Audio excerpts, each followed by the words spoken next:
Assalamu alaikum. And this time we will have a look at the two kind of declensions for nouns which we have in Arabic. And of course it also goes for adjectives. They are also considered a branch of the nouns.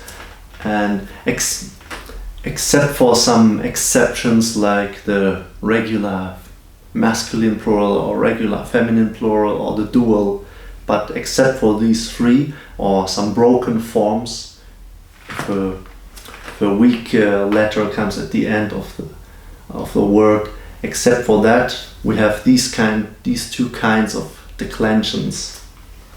And they are first the triptote declension. Triptote. First we'll have a look at this. This is the most common. The second one is the diptote one. So let's see what's the difference. For triptote we take, for example, bait. Here first indeterminate. And we need another pen. Crap. Indeterminate. If the noun is indeterminate. Determined. Then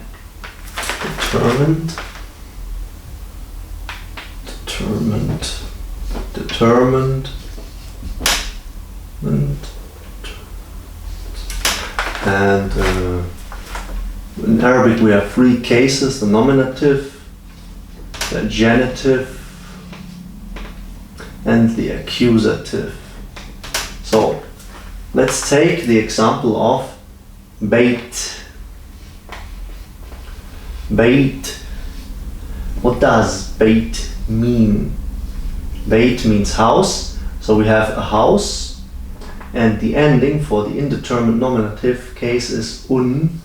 We can add these two in the Arabic script, which are normally not written. These two, they are called dammatan, two dammas, and this ending is read like this: un.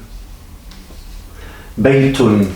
Now a general rule in Arabic is that if we pause after a word, we don't read these endings. We just read bait without the un, without that. We just read bait. But if we continue reading directly after the word, we will read the case ending un, baytun. So there are two readings, baytun and bait. Contextual reading, baytun, and paused reading, bait. The same goes for the genitive, and the genitive ending for the indeterminate noun of the triptote kind is baitin, written like this. But normally these two, which are called kasratan, are not written. Baitin. Now the accusative case, and again here, if you continue reading directly after the word, you will read it baitin. You can also write it baytun, baitin. And if you stop reading after the word, if you pause, you will not read this in at the end. You will just read bait. So you can see, as if there is no different case ending. You will just read bait in both cases if you pause after the word. The third thing is baitan. Now what is this? The ending for the indeterminate accusative case of the triptote declension is an, which is written like this, with two so-called fathas, fathatan in Arabic, and this aleph. That's completed here, baitan. Now here the rule is, if you continue reading normally, don't stop after the word, then you will say baitan, just like it is written, baitan. But if you stop after reading, you will read it as baita. So in the Quran, if you stop after reading with reading after this word, you will say beita. That's why they wrote this aleph here for the indeterminate accusative ending an. But this rule is also somehow a little outdated, so nowadays, in both cases, whether they continue with reading or pause after reading, in both cases nowadays, they will read in the text beitan. Although many times they even don't write this aleph for the indeterminate accusative ending an, but well, maybe that's not really correct. They must write this aleph. Still officially they must write it, but in both cases you read it as beitan. That you read it as beita if you pause after it is outdated, but still the aleph is written. It remained because of the historical writing, because of the Quranic reading. And well, the other declension which you can find in Arabic is the diptote one. Let's also first have a look at the indeterminate noun. Of course, again, nominative.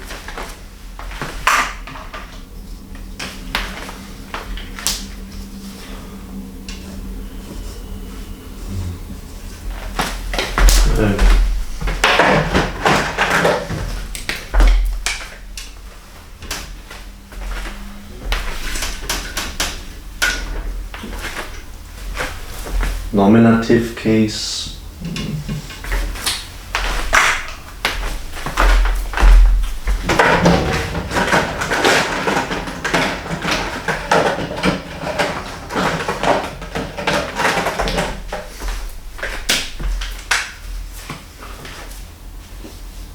For the nominative case, we have, for example, madaris. Madaris means schools, the plural of madrasa, but madrasa doesn't concern us now. We will look at the plural because it is declined according to the diptote declension. Madaris. Madaris. And the indeterminate nominative ending of the diptote declension is u. Just u. Madarisu. And of course, if you pause after the word, you will just read madaris. But if you continue reading directly, you will read the ending u, so madarisu. Then genitive is madaris sa. Madarisa. And the indeterminate accusative, the same. Madarisa. Madarisa. Same thing. You can also add the Latin transcript.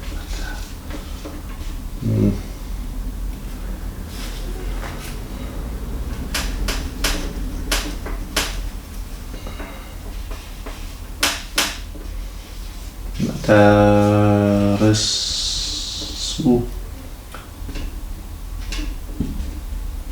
Madaris. Madarisu, madarisa, madarisa.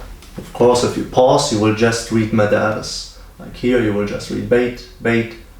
Just here, you will read baitan if you pause. But if you don't pause, you will just read the correct case endings.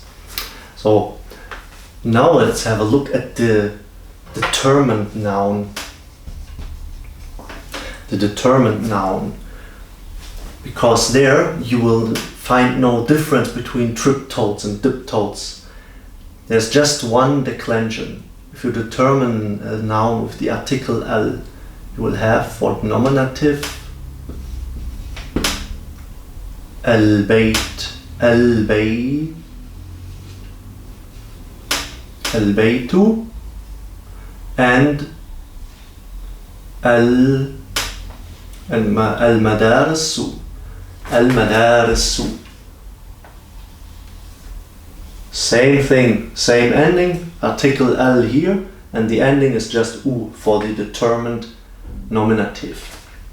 Genitive, next one. Al-bayti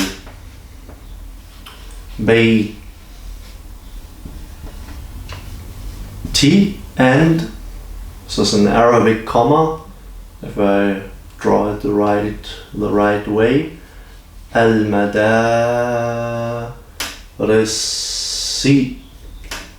Al-madarisi. Here it's U and E.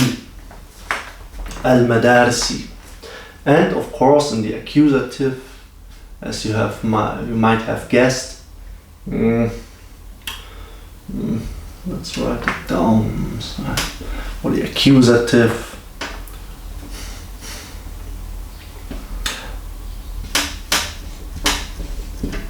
al-bayt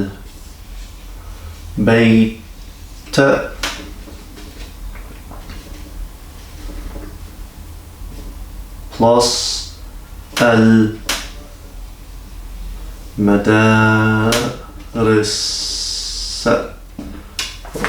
Very regular and always the same, so there's no difference between triptotes and diptotes. If the noun is determined with article al, it's always for nominative u, al-baytu al-madarisu, and genitive e, al-bayti al-madarisi, and accusative a, al-bayta al-madarisa.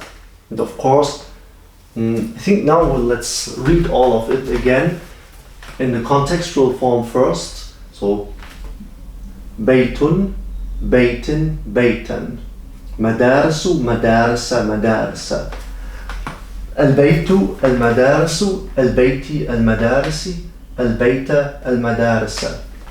Now the paused form. Bayt, again, bayt, bayt, baytan. Here we will read the ending even if we pause. Madaris, madaris, madaris. Al-bayt, al-madaris, al-bayt, al-madaris, al-bayt, al-madaris. So that's it for today. Next time we will look at some examples if we build phrases with adjectives and such stuff. See you then. Ma salama.